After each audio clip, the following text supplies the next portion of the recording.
ലോകത്തിന്റെ നേതാവ് റസൂലുള്ളാഹി സ്വല്ലല്ലാഹു അലൈഹി വസല്ലമ തങ്ങളും തങ്ങളെ പിൻപറ്റി ജീവിക്കുന്നവര്, പരിശുദ്ധ ഖുർആൻ അനുസരിച്ച് ജീവിക്കുന്നവർ ഇവിടെ ദീന് പറയും.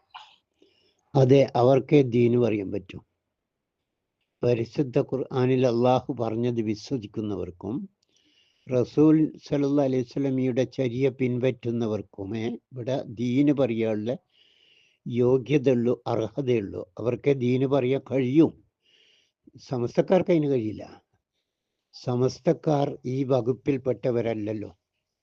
പിന്നെ ഇവിടെ ദീന് ഏത് അപ്പന്റെ മുമ്പിലും പറയും. സമസ്തക്കാരെ ദീന് ഒരപ്പന്റെ മുമ്പിലും പറയാൻ പറ്റൂല. ഒരപ്പന്റെ മുമ്പിലും ദീന് പറയാൻ പറ്റൂല. പറഞ്ഞതേ ഓർമ്മ ഉണ്ടാവും.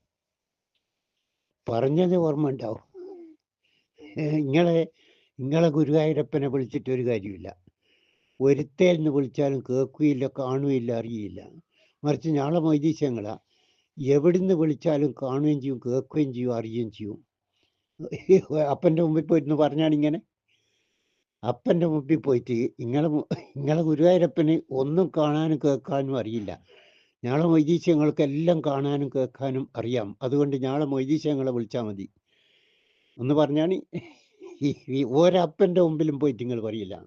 പിന്നെ ഏതപ്പന്റെ മുമ്പിലും നെഞ്ഞു നിർത്തി ആണുങ്ങളെ പോലെ പറയും.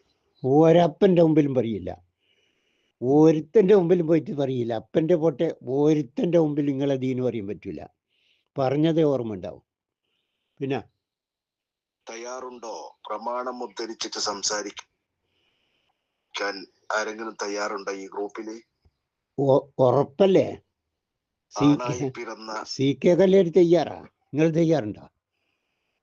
പ്രമാണം ഉദ്ധരിച്ച് ഖുർആനും ഹദീസും ഉദ്ധരിച്ച് സംസാരിക്കാൻ ഉസ്താദ് നിങ്ങൾ തയ്യാറുണ്ടോ? ഉണ്ടേവാ? ഈ ജന്മത്തിൽ നിങ്ങൾക്ക് കഴിയില്ല. കഴിയാത്ത കാര്യത്തിന് മെനക്കെടണ്ട ഉസ്താദ്. വഹാബികൾ ഉണ്ടെങ്കിൽ വരൂ മക്കളെ. ഇതാ ഞാനിവിടെ തന്നെ ഉണ്ട്.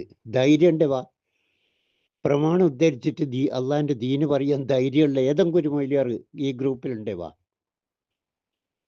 വരൂ, ചർച്ച ചെയ്യാം. ചർച്ചകൾ മനോഹരമാകട്ടെ. ദീന് പഠിക്കണം. ദീനങ്ങ് പഠിഞ്ഞു. ഞങ്ങളോട് ചർച്ചക്ക് വന്നാൽ മൊയ്ലിയന്മാർ നിങ്ങൾ ദീന് പറയും, പഠിയും, ഉറപ്പാ. നിങ്ങൾക്ക് ദീന് പഠിക്കാൻ അതൊരു അവസരമായിരിക്കും. ഓക്കെ.